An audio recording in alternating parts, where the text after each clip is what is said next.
Hello guys, আসসালামু আলাইকুম। সবাই কেমন আছেন? আশা করি সবাই ভালো আছেন। চলে আসলাম আমাদের চকরিয়ার রেল স্টেশনে, যেটা আমাদের গ্রামের পাশে অবস্থিত, ওই জন্যই দেখতে আসলাম। বিকালবেলা আসলে মনোমুগ্ধকর পরিবেশগুলো উপভোগ করা যায়, যেহেতু এটা গ্রামের কাছাকাছি স্টেশনটা রয়েছে।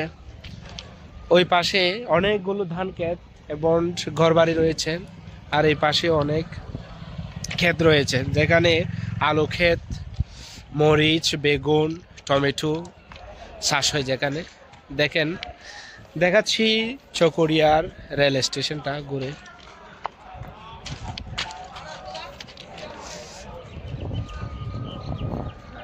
আসলে ঘুরতে ভালো লাগে, সবসময় চাই ঘোরার জন্য।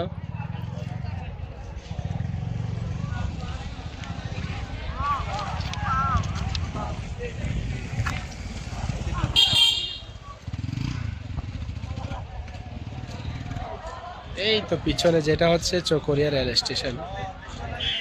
এখনো দূরপাল্লার রেলগুলো থামে না, যেগুলো লোকাল রেল আছে এগুলো থামে, এখান থেকে যাতায়াত করে।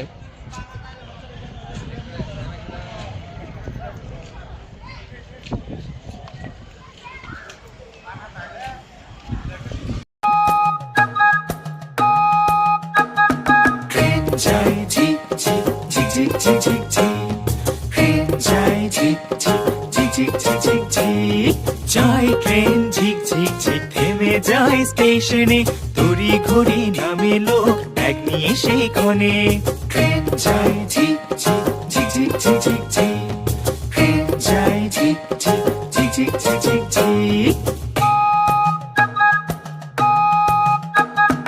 ওইখানেতে দেখো বসে এক মাস্টার, নাইকো তার হাতে পেন অথবা ডাস্টার। সরকারি পোশাক পরে থাকে ব্যস্ত, তার উপরে আছে বড় দায়িত্ব ন্যস্ত।